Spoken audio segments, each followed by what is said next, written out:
The subtitle of our conference here in Vienna is The Road to the Crisis and Ways Out of the Crisis.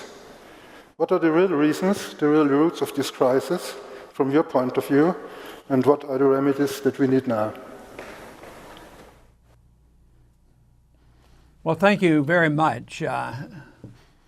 It is very nice to be with you. You know, I'm having trouble because we're getting a tremendous echo. I hope somebody can take care of that. But I won't be able to speak with this horrendous echo. But nevertheless, I am sorry that I'm not in Vienna. It would be great to be there. It sounds like a very enthusiastic crowd, and it's always much nicer to be in person. But we have been in session. We were actually supposed to be in session for another couple weeks. But we finished up our session in Congress just a couple days ago because those in charge of our Congress right now are very anxious to get back home and do their campaigning. So that is the reason that I am here in Washington and will be going back to Texas, because I myself will have a re-election campaign here in a couple of weeks as well. I have been interested in Austrian economics for a very long time. As most of you know, I'm a medical doctor. I was trained in medicine. I was trained in obstetrics and practiced medicine for nearly 30 years and delivered over 4,000 babies. But when I was in college and medical school, I became very interested in Austrian economics. So in a way, in parallel, I studied both medicine and economics. But I came across Hayek's book, Road to Serfdom, was fascinated with that. And then from there on, I went and studied Mises and all of Hayek's materials, as well as Murray Rothbard and Sennholz, and have been intensely interested in Austrian economics. As a matter of fact, it was in August of 1971, when the Bretton Woods Agreement broke down, that I decided I would enter politics. Not so much I wanted to be in politics as much as I thought our country especially needed to hear another message other than Keynesian economics. So I had no expectations of going to Congress, but lo and behold, I ended up in Congress. And the decade of the 70s were very difficult. But I have always maintained and continue to maintain that that our problems are far from over. And just because we've had some minor corrections, which have been called our recessions over the last 30 years, actually, from my viewpoint, we've been building a gigantic bubble, not only in the United States, but worldwide, because the world has been foolish enough, even after the breakdown of the Bretton Woods, when the dollar was totally severed from gold, that the people of the world were still willing to take our dollars. What that has done, it has made the bubble worldwide, the biggest worldwide bubble ever in the history.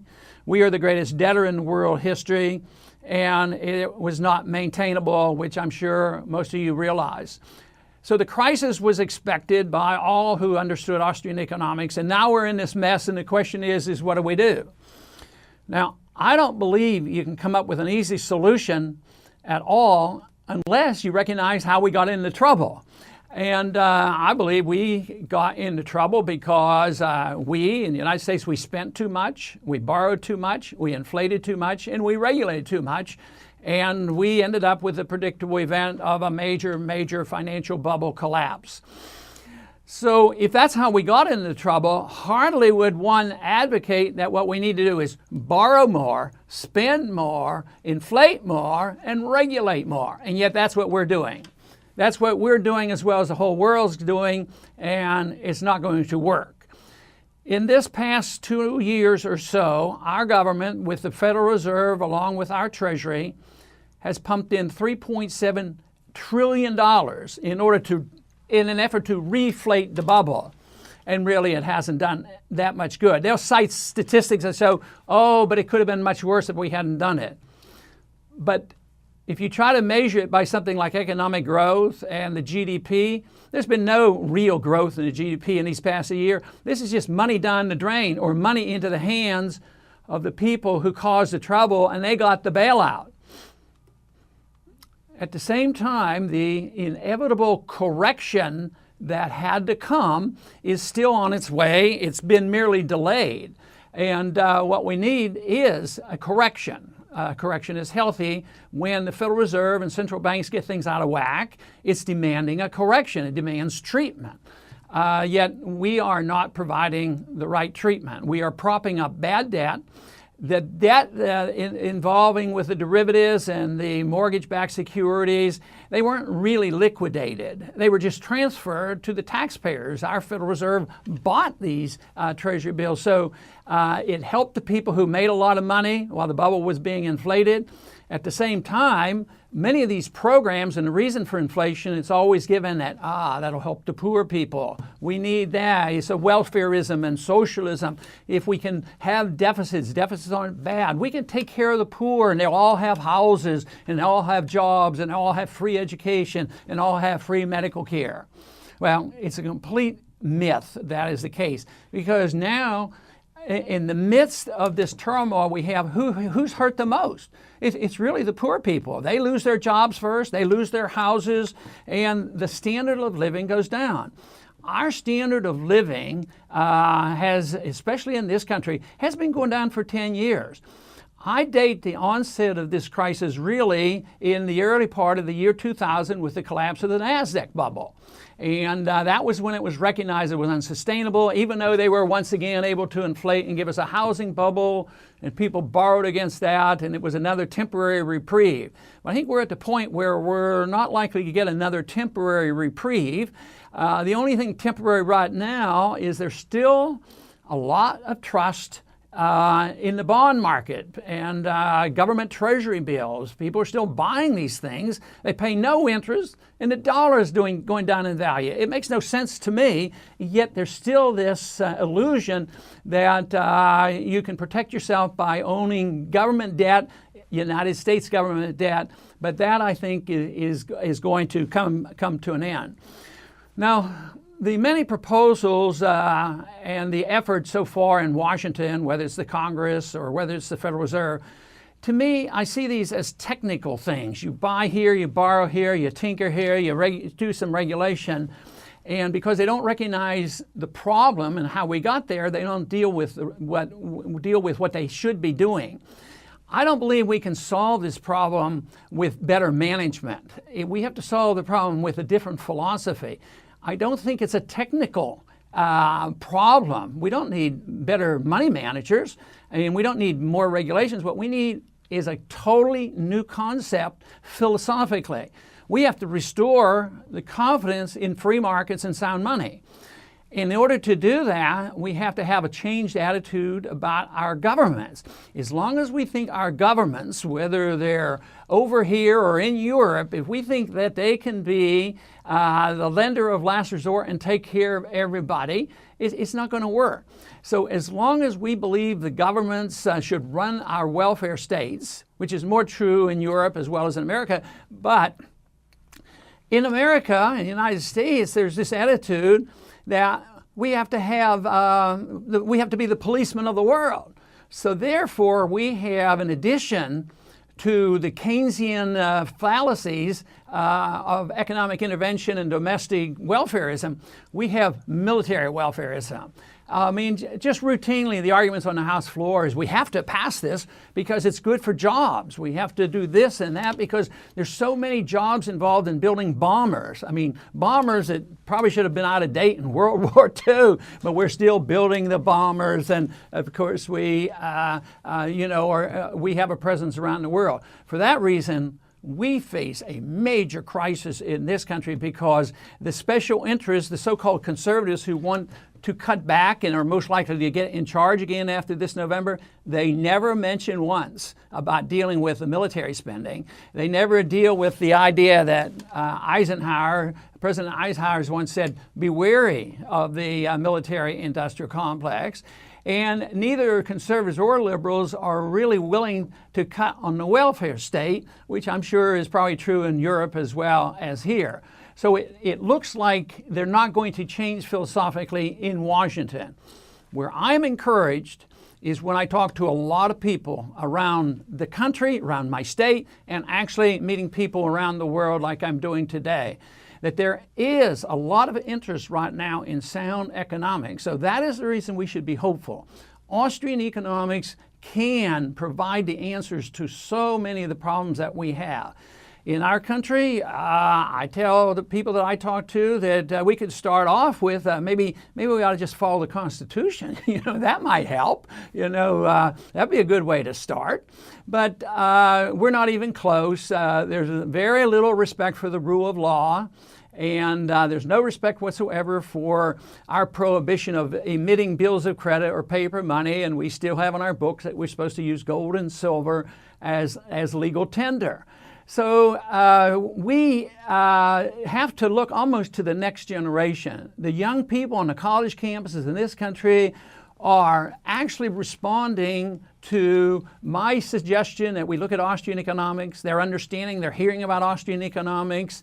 They also are interested in the Constitution. They're interested in the Federal Reserve. This has never happened in my lifetime, and probably never in the history of our Federal Reserve System have so many people, average people on the street, looking at central banking. And I make the very important point that for years and years, up until recently, the Federal Reserve and our central banks have gotten all the credit for the good times when they're creating all the money and they're running up deficits and everybody thinks they're getting all these great benefits they'll never have to pay for. The Federal Reserve gets credit because they keep it together. But then when the recessions would come, the Fed would say, we just need to spend more money. We need to inflate even more, and they get credit for giving us out of the recession. I think that era has ended. We are at a point now, at least in America now, that there's a large number of people waking up and seeing and demanding that we look into the Federal Reserve. It was reflected in my effort legislatively this past year, where I got 320 individuals in the Congress out of 418 to co-sponsor a bill to audit the Federal Reserve. We can't even find out what's going on in these central banks. And it's very necessary. In the midst of this crisis, our Fed created $2 trillion. It wasn't authorized. It wasn't appropriated. We don't know where the money went. It was distributed to people that we don't know where, and we call that the rule of law. Well, people are starting to wake up about this, and this is why we should be, very, very encouraged that we're moving in the right direction. People ask me frequently, what do you think is going to happen to solving these problems? Will we be able to solve them better after the election? Well, maybe so, but maybe not. But unless we change our philosophy and look at our military budget as well as our welfare budget, not much is going to happen. The momentum is too strong. I mean, we have seen people become very unhappy in this country, but we see demonstrations in the European countries where they think, the goodies aren't coming, the freebies aren't coming, they're going to cut my salaries. They get pretty angry about this. So the big threat here is the challenge to our liberties. Although I remain optimistic that we can overcome this and we can solve our problems by better ideas and the principles of freedom, we face very, very serious problems because the threat, of course, when you have inflation and a real bad business cycle, that there's too much temptation to look for more government rather than less. So this will be our challenge, and this is what we have to be aware of. So I am delighted that there's a conference like this going on. I don't know how many people are there. It sounds like a lot of people. And that finally Austrian economics is getting back to Austria. I think that's great and wonderful.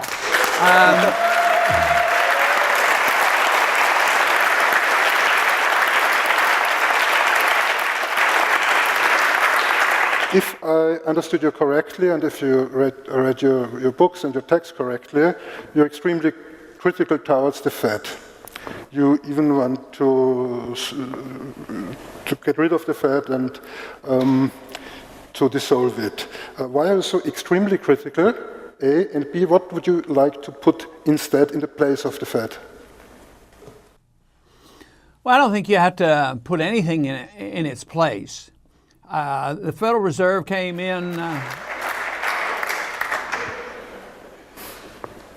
The Federal Reserve came into existence in 1913, and we didn't have one before that, although there were some feeble attempts with our national banks. The argument's been going on for a long time. Who's going to have monopoly control over the money? Jefferson and Hamilton argued over it, and Jefferson fortunately won in the early years.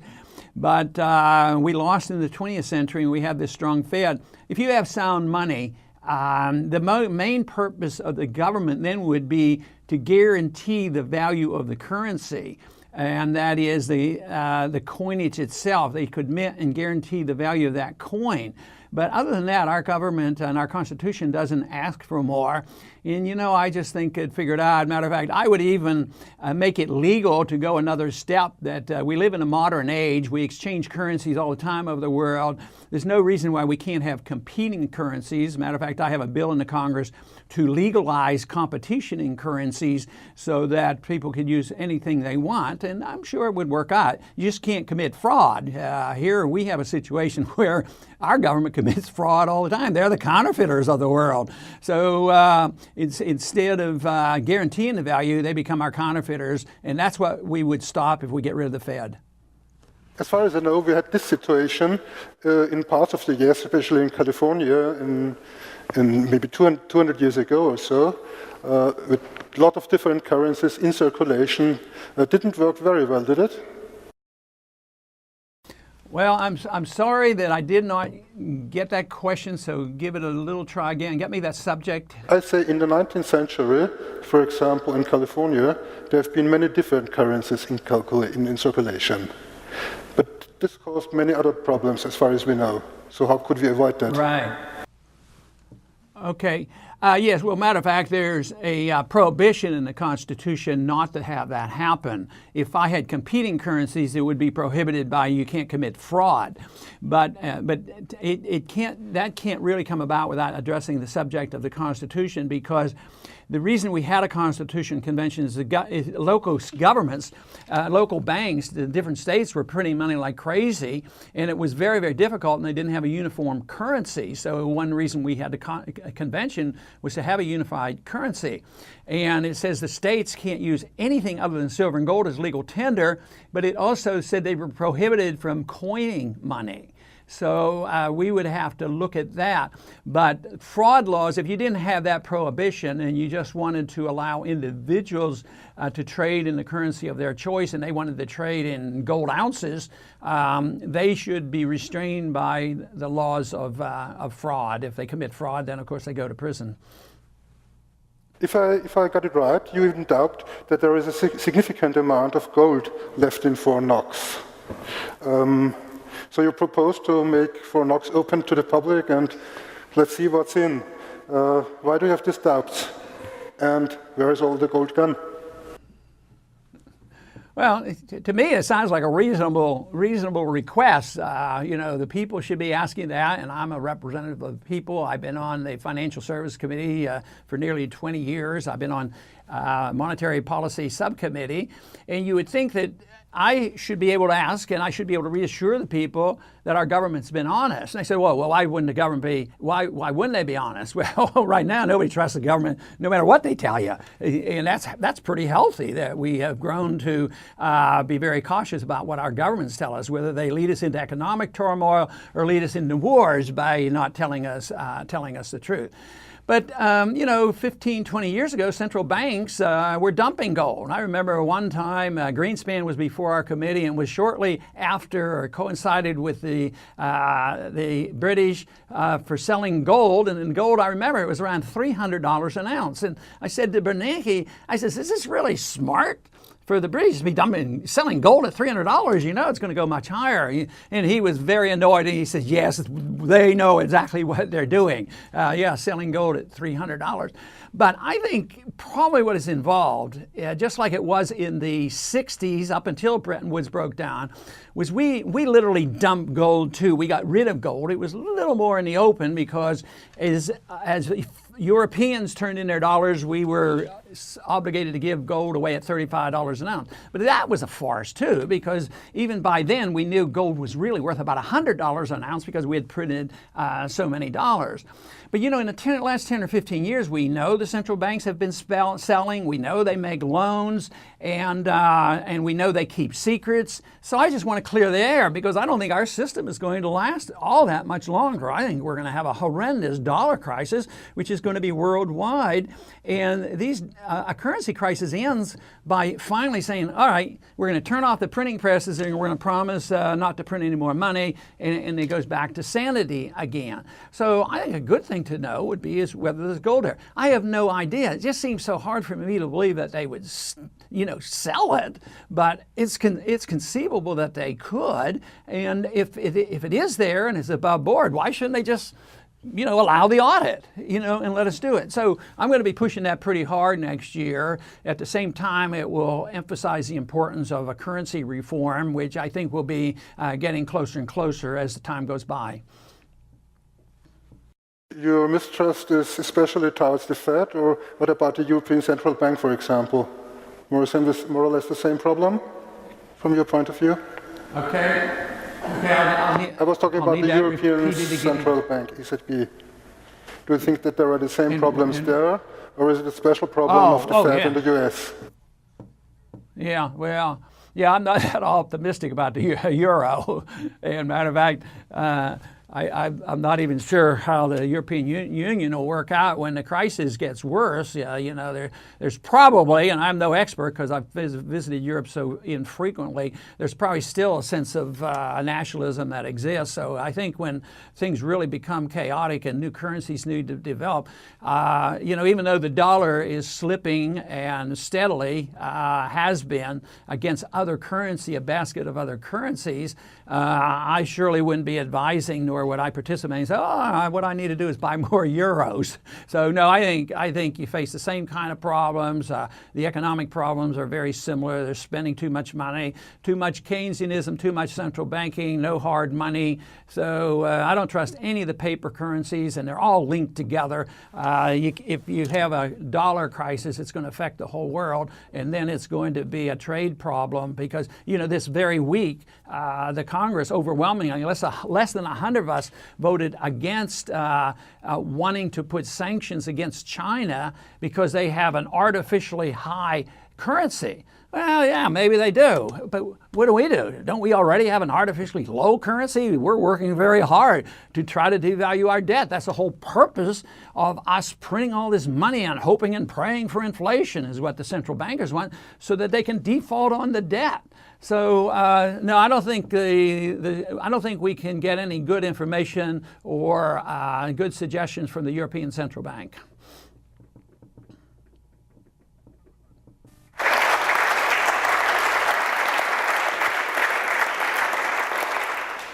If you had a crystal ball, what kind of economic and political developments do you expect to take place within the next couple of years? Well, I mentioned earlier, academically, I think things are coming along fine, and there's going to be a generation out of need, if nothing else, about sound economic policies. But that doesn't mean they're going to arrive on the scene and have influence here in Washington and dictate policies. And like I said, this election's not going to dictate policy. So I think things are going to get a lot worse. I think you're going to see the price inflation. See, nobody cares, and they don't say there's inflation. Of course, inflation and the distortion is the creation of money and messing up the interest rates, and that's harm done there. And then certain prices will go up at different times. So, but right now, those prices are starting to move. This week, the Wall Street Journal had an article that quoted from General Mills that this current year, overall food prices in this country will be going up 5%. Independent sources who measure inflation with our old CPI say that we're already at 5%. And if you look at certain things like medicine and other products, repair bills. There's a lot of inflation. Nobody has more money, so we're not. I don't buy into this deflation. I mean, there's liquidation of some debt and paper profits, but no, we're going to have a lot of inflation. It's going to be, and when it gets turned on, it goes rapidly. The end stages of a currency is not mellow. We've lost. Just since Bretton Woods broke down against gold, we've lost 97% of the value of our dollar. But it's been gradual and people don't notice it, but they will notice it when this crisis comes. So yes, I think we're going to have a lot of inflation. I think they're going to quit buying our debt in particular. You're going to have a lot higher interest rates. You're going to have a lot more poorer people. And the real fear has to be, what are the streets going to be like? We get a hint already on what the streets will be like, and people won't understand because they have been taught, whether it's in Europe or America, they have a right to stuff. They have a right to food and medicine and education, but that is not true in a free society. You have a right to your life, you have a right to your liberty, and you ought to have a right to keep what you earn. If we had those rules, believe me, we would get out of this mess rather quickly.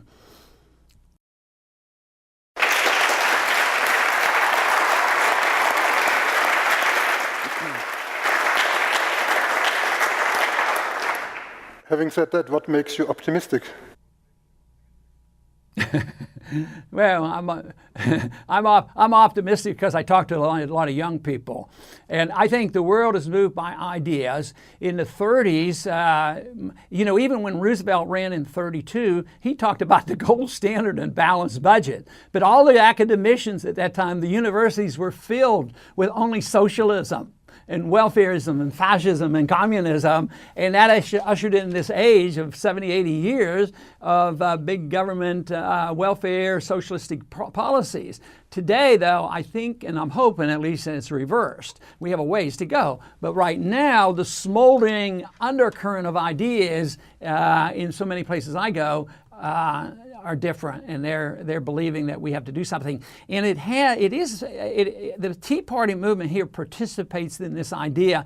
They don't have a full understanding of this when it comes to foreign policy and monetary policy, but basically they're catching on too because they have lost trust in government. The most important thing that we do here or in Europe is so that we fill this void and say that there is a substitute. And that's why we have to be optimistic that if we do the right things, good things can come from it. But believe me, I know the problems, and I still am so old-fashioned that I'm not so optimistic that we're on the verge of a correction. So I still, on occasion, buy a gold coin or two.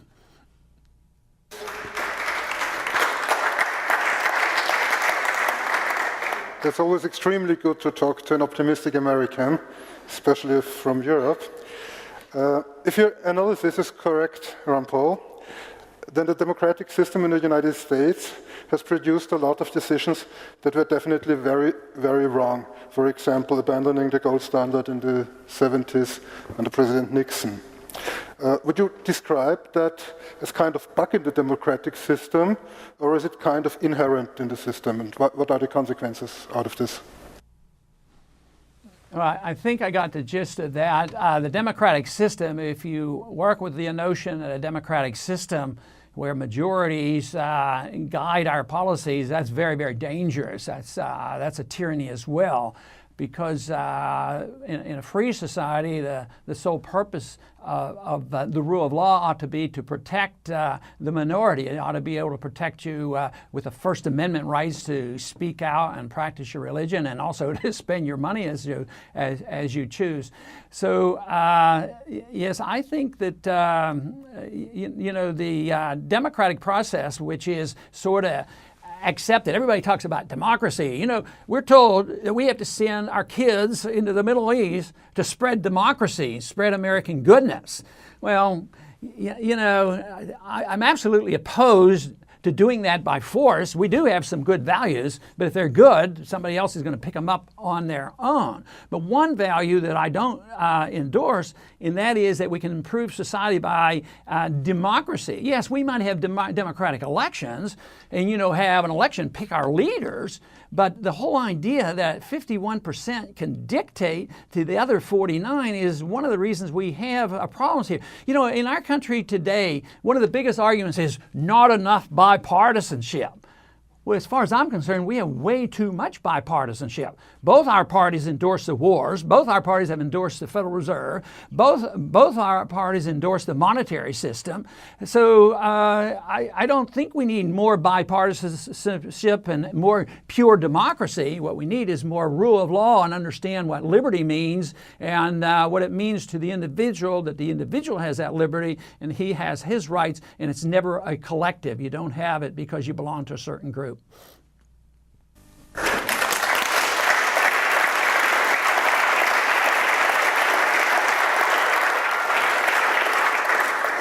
The background of my question was, do we need any institutional changes in the democratic system, or should it stay as it is? You mean you're talking about the democratic system we have here in America? Okay. No, I think what we have, our current understanding of our system is miserable because we totally ignore our Constitution, and the process has been taken over by the special interests because they do things that they shouldn't be doing. So money controls things, and capitalism gets blamed falsely. It isn't capitalism, it's corporatism and the military-industrial complex and the special interests.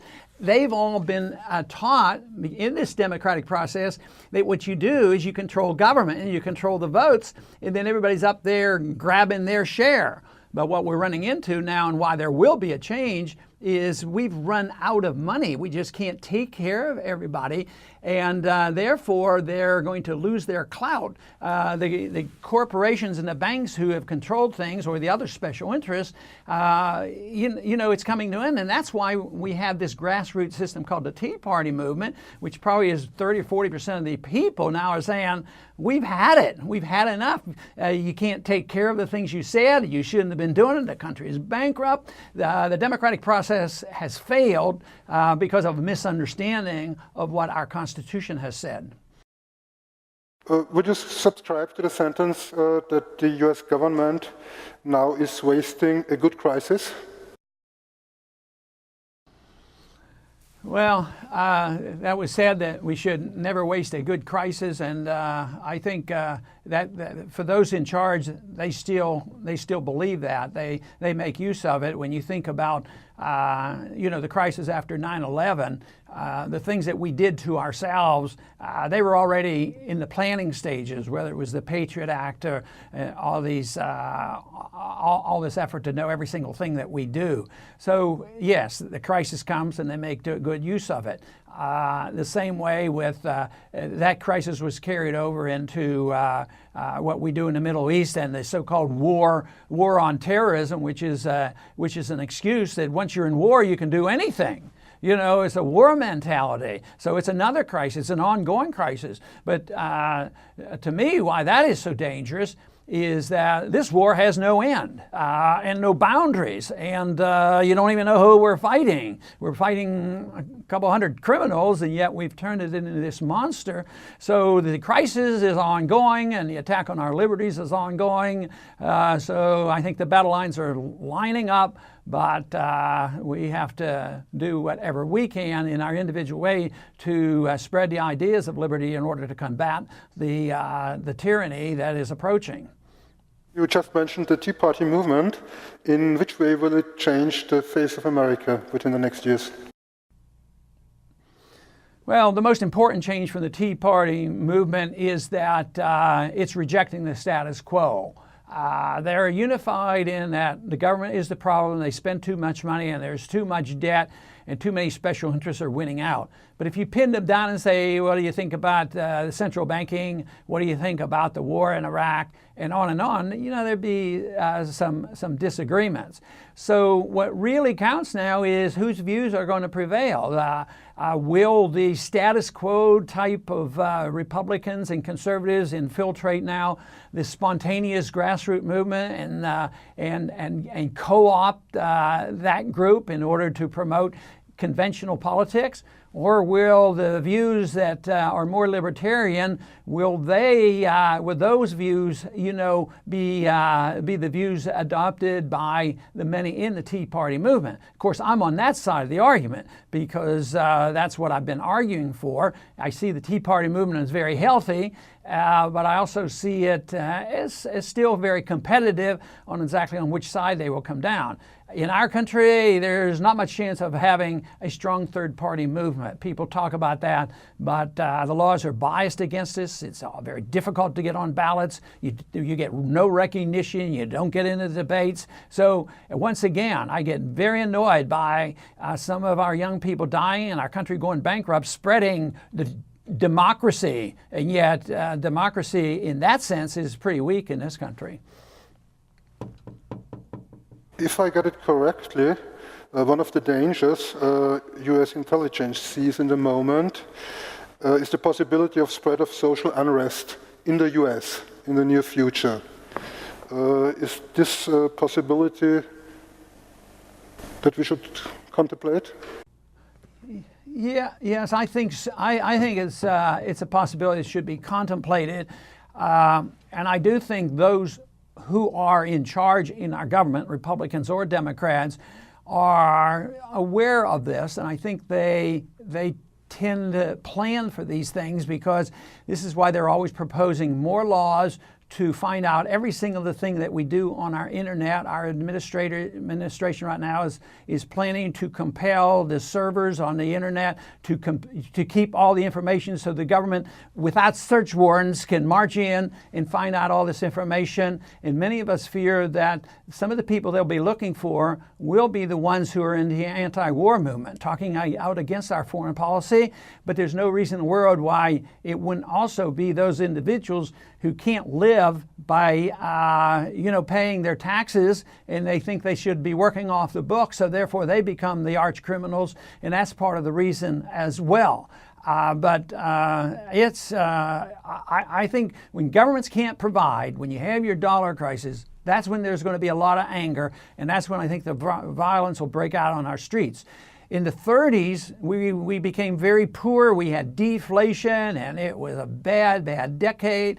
But still, 70-80% of our people lived on farms, and there was still a different attitude, and there was a tendency, still a work ethic, and they took care of themselves in a better way than now. Today, you only have corporate farmers, and there are very few, and most people live in the cities, and they've been dependent. They have been taught. It is the moral hazard of a government promising them to be taken care of from cradle to grave, and they won't be able to fulfill it. I hope and pray that I'm absolutely wrong on this, but to me it sounds like it'll lead to violence, people wanting to take what they think is rightfully theirs. One of the most famous Ron Paul phrases is "ideas matter." Which idea matters most at the moment, Ron Paul? Okay, I'm going to have to ask a repeat on that one. I think I missed that one too. One of the world famous Ron Paul phrases is "ideas matter." So which idea matters most at the moment? To me, the most important idea that makes a difference is individual liberty, the concept of liberty. The idea that individuals have a right to their life and they have a right to take their life and do with it what they want. That idea, I think, is what introduces everybody into the notion that markets should be free and that we should have free markets. The reason I think conservatives and libertarians over the years have lost this argument is it comes across as not compassionate. People think, oh, you just want to work and keep what you earn. The other side is the side that wants to redistribute. Well, they had a lot of wealth to steal. And they were successful in taking care of people, at least on the surface, not realizing that it was building up on debt. But the concept of liberty, the idea that individuals have rights, and they come not from our government, they come from a natural way, they come for many of us in a God-given way.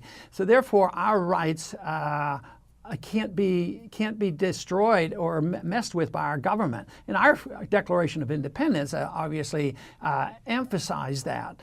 And the big job we have now, and it's an opportunity, is to convince enough people that if you really care about people, you know, you should have freedom, because that's where you have the greatest amount of prosperity.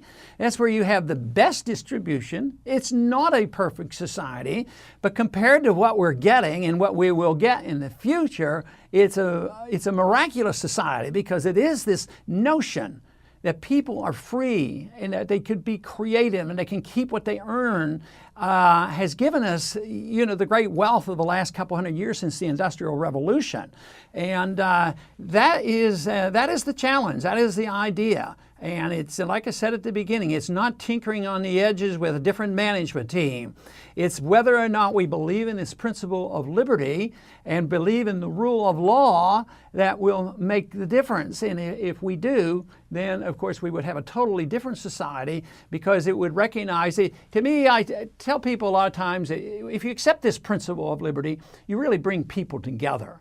You bring people together of all religious faith or those without religious faith. You bring them together because you don't care what other people do. You just care about your own responsibilities. And in that sense, it's a much more peaceful society. It's a more prosperous society.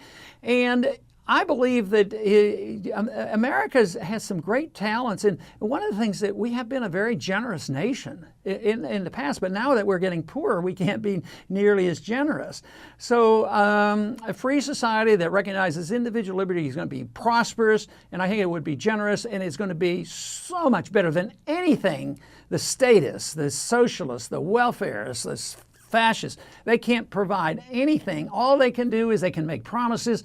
Anything they give you, if somebody thinks they're getting a benefit from government, they have to remember it was stolen from somebody else. That you cannot take a responsibility for the individual. If you're trying to make somebody better morally, you can't do that without taking liberties away from somebody. So it is this concept of liberty. It's alive and well. It's not brand new. I didn't invent it. It's been worked on for many, many centuries, and we've had a good taste of it here in this country. And I'd hate to see it go by, and that's why I am so enthused about trying to spread this message, and so excited about the fact that I actually believe the message is being spread worldwide.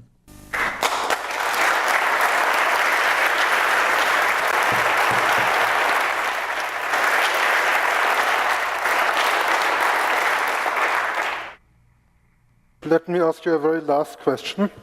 Maybe one other idea that should matter right now is the concept of trust and the lack of it, especially in the crisis of the last years. So what can we do to bring back trust and the concept of trust? You know, that, of course, that is the most important thing, and we certainly, worldwide, I think, we've lost a lot of trust in our government because the promises were false. You know, I don't know, it certainly is not going to be legislative. It's only going to be a reflection of the culture of the people. And some people are very trustworthy and obey the rules because they know it's in their best interest and it's logical. Others do it because they have moral and religious belief. But trust is very important. And without it, not much will happen. John Adams said that if you don't have a moral society and a trustworthy society, freedom really doesn't work very well. So maybe it is the lack of trust that this had failed. So, but that's an individual responsibility, and this concept of liberty means that responsibility is on the individual, but the burden is on the individual too, that if they don't do well, they can't come crawling to somebody else to get taken care of. But I have no magic for the issue of trust, but I do know I hear that a lot around the country, that they're sick and tired because they don't trust the people in Washington. They don't trust the politicians. They make promises. And that is a major issue, but no magic cure. Ron Paul, thank you so much for sharing your interesting thoughts with us today. Mr. Kimmler wants to ask you a very, very last question. I put the microphone to him. Mr. Ron Paul, first of all, we are really glad that you participated at the Congress, that it was workable. I think it was a really hard time that we all fixed it, but we made it, so we are very glad, and we congratulate you in your campaign. We also want to send regards to your son. He's also running for election, I think on the 4th and 5th of November. So all the best to you and to your son. And we hope that one day you will stay here in Vienna live and in the next Congress and speak to us. All the best from here from Vienna, and thank you for participating with us.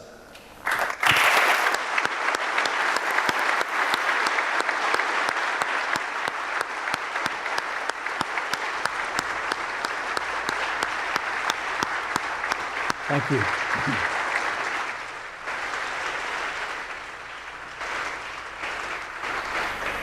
Ideas matters, as you said, are when we met in Houston, are in January, when we were speaking about this. Now it come true. You spoke to us. I think we all excited what's going on with the Austrian School of Economics, and we strongly, you and I, and we all here together believe that this will matter in the future. So all the best to you. Thank you. Goodbye. Thank you very much. It was great to be with you today.